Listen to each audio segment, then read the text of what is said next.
Hello Scorpions, welcome to Guru Hindi tarot. और ये reading है 23 जून से लेके 29 जून तक की। तो चलिए देखते हैं आपके लिए क्या मैसेजेस है एंड आप क्या एक्सपेक्ट कर सकते हैं इस वीक में लव में। Messages for Scorpions.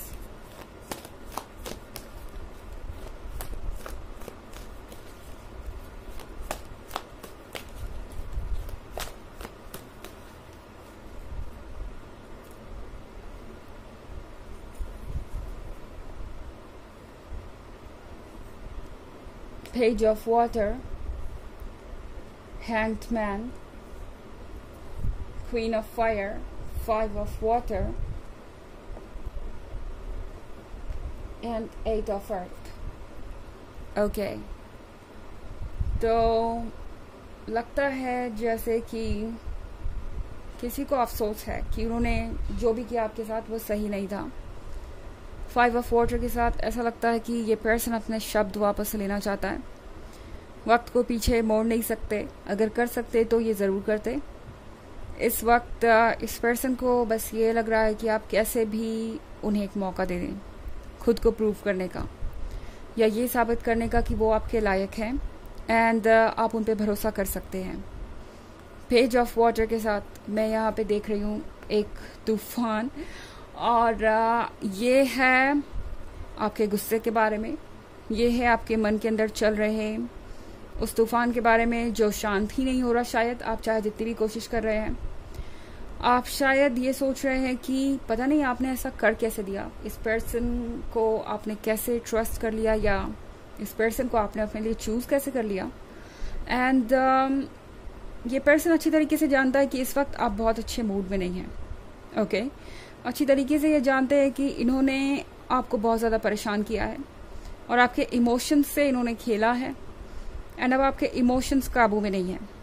ये पर्सन अच्छी तरीके से जानता है कि आपका सामना करने का मतलब इन लहरों से जूझना। वाटर होता है इमोशन, और यहाँ पे ये है बड़ी बड़ी लहरें।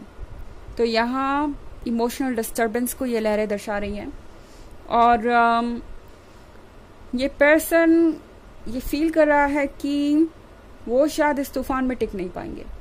ये जो आपका गुस्सा है, ये जो आपका फ्रस्ट्रेशन है, डेफिनेटली उन्हें आपके जीवन से बाहर कर देगा, और ऐसा ये पर्सन चाहते नहीं है। तो इसलिए ये पर्सन यहाँ पे खड़ा है। आई थिंक ये चाहेंगे कि आप उन्हें एक मौका दें खुद को प्रूव करने का। आप कुछ ऐसा करें जिससे कि आपको ये कह सकते हैं तसल्ली हो जाए कि वो दोबारा ये मिस्टेक रिपीट नहीं करेंगे और आपके वो ट्रू लवर हैं। ये पर्सन चाहता है कि आप किसी तरीके का पेपर तैयार करें और उनका एग्ज़ाम लें। बहुत अजीब है ये, बट ऐसा लग रहा है कि ये पर्सन आपसे कह रहा है कि ओके, जो भी आपको करना है करो, आपको जिस तरीके से भी मेरा टेस्ट लेना है आप ले सकते हो, मगर मुझे अपने लाइफ से आउट मत करो, मुझे एक मौका दो एंड मैं इस तूफान का सामना कर सकता हूँ या कर सकती हूँ। हालांकि डायरेक्टली ये पर्सन इस बात को शायद आपसे कह नहीं पाएगा, क्योंकि उन्हें अभी भी डर है कि ये क्वीन ऑफ फायर शायद इस वक्त कुछ भी सुनने को तैयार नहीं। ओके, यहाँ पे आपके पास ये हार्ट है जो शाइनिंग है, जो रिवॉर्डिंग है। इनफैक्ट इसे डिजर्व करने के लिए जितना एफर्ट उनको करना चाहिए था उतना उन्हें करना नहीं पड़ा, क्योंकि आपने उन्हें आसानी से एक्सेप्ट कर लिया, या फिर यूँ कहें कि आपने ज़्यादा सोचा नहीं कि आप क्या डिज़र्व करते हैं क्या नहीं। आप उनसे कहीं ज़्यादा बेहतर डिज़र्व करते थे, पर आपके मन के अंदर जिसके लिए भी इमोशंस भर गए या जिसके लिए भी इमोशंस डेवलप हो गए, आपने बिना स्वार्थ के उस पर्सन को चूज़ किया। पर अब इस पर्सन को लगता है कि आप होश में आ गए हैं, नींद से जाग गए हैं, आप खुद को देख रहे हैं और आपको पता है कि आप कौन हैं। ओके, एंड इस बार कोई भी ऐसी चीज़ आप या कोई भी ऐसा पर्सन आप एक्सेप्ट नहीं करने वाले अपने लाइफ में जो कि आपके काबिल ना हो। हैंग्ड मैन के साथ इस वक्त टैरो आपसे कह रहा है कि दिमाग से काम लीजिए। आपके इमोशंस बहुत स्ट्रांग हो सकते हैं स्कॉर्पियंस, मगर ज़रूरी है कि आप फोकस करें कि आपका दिमाग आपसे क्या कह रहा है, क्योंकि शायद ये पर्सन दोबारा वही मिस्टेक रिपीट करे एंड ये आपके लिए बहुत फ्रस्ट्रेटिंग हो जाए। एट ऑफ अर्थ के साथ स्कॉर्पियंस यहाँ पे टैरो आपसे कह रहा है कि शायद इस वक्त आपके लिए ज़रूरी है कि आप इन चीज़ों से अपने ध्यान को हटाएं। ये इमोशंस बहुत स्ट्रांग हो सकते हैं, बट टैरो आपसे कह रहा है कि फ़िलहाल आपके लिए ज़रूरी है कि आप दूसरी चीज़ों पे फोकस करें, आपकी हॉबीज़ या उन चीज़ों पे जो आपको खुशियाँ देती हैं, या फिर वर्क पे, कुछ भी ऐसा जो आपको बिजी रखे, क्योंकि ये वक्त कोई फैसला लेने का नहीं है। आप जितना ज़्यादा अकेले बैठकर सोचेंगे उतना ज़्यादा शायद आपके इमोशंस आप पे हावी हो जाएं। हालांकि ये एक जनरल रीडिंग है तो ये सबसे रेजोनेट नहीं होगी, एनर्जी रिवर्स हो सकती है अगर आप क्रॉस वॉचर हैं। इसके अलावा अगर आप पिछले वीक की रीडिंग या ईयरली रीडिंग देखना चाहें 2023 की, तो इसके फर्स्ट क्वार्टर, सेकेंड क्वार्टर और थर्ड क्वार्टर का लिंक आपको डिस्क्रिप्शन बॉक्स में मिल जाएगा हमेशा की तरह। चलिए आगे बढ़ते हैं।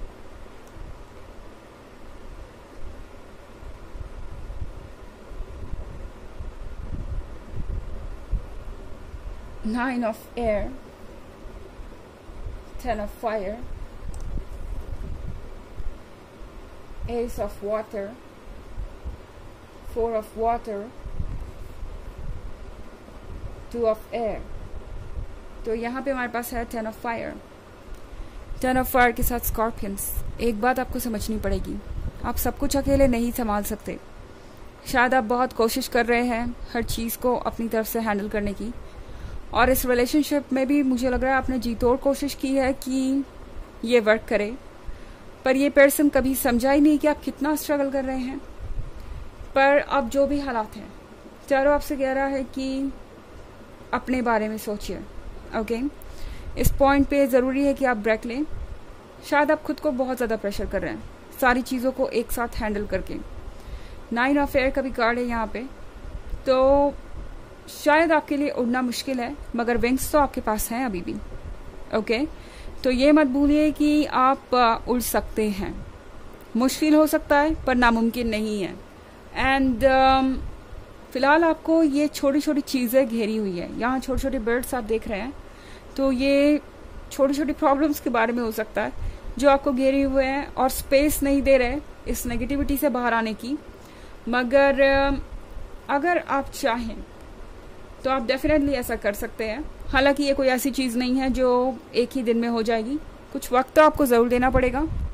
एंड एस ऑफ वाटर के साथ ज़रूरी है कि आप उस गिफ्ट को एक्सेप्ट करें जो आपका है, और वो है आप खुद। यानी कहीं ना कहीं आप शायद इस रिलेशनशिप में खुद को ही भूल गए। ये रिलेशनशिप आपको इस कदर परेशान कर रहा है कि आप ये भूल चुके हैं कि आप क्वीन ऑफ फायर हैं। 4 ऑफ वाटर के साथ यहाँ पे स्कॉर्पियंस। ये कार्ड आपसे कह रहा है कि जो कुछ भी आप चाहते हैं वो ऑलरेडी आपके पास है। ओके, और अगर किसी ने कुछ गवाया है तो वो आप नहीं है, ये पर्सन है। 2 ऑफ एयर कंफ्यूजन के बारे में हो सकता है। ज़रूरी नहीं कि आप अभी ही कोई फैसला ले लें या कुछ डिसाइड कर लें। इसके लिए अगर आप रेडी नहीं हैं तो कुछ समय लीजिए, आराम से आगे बढ़िए। एंड किसी भी तरीके से खुद को फोर्स करने की ज़रूरत नहीं है कोई डिसीजन या चेंज लाने के लिए। पर जो भी डिसीजन आप ले उसमें ज़रूर विजडम का यूज़ कीजिए, क्योंकि विजडम ही आपको सच बताएगा। हैंग्ड मैन है यहाँ पे, तो आपके पास के एक्सपीरियंसेस, जो कुछ भी आपने महसूस किया है इस पर्सन के बारे में, जो भी इनका पैटर्न रहा है गलती को रिपीट करने का या कुछ और जो भी आपके केस में हो, वो सारी चीज़ें आपको नोट करनी है इससे पहले कि आप कोई फैसला लें। चलिए देखते हैं कि आपके लिए ऑरेकल मैसेज क्या है स्कॉर्पियंस।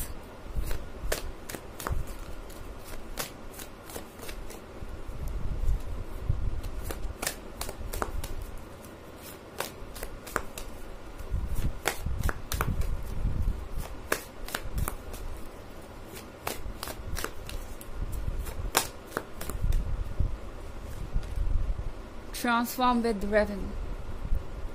तो ये कार्ड आपको कह रहा है कि ये वक्त है ट्रांसफॉर्मेशन का।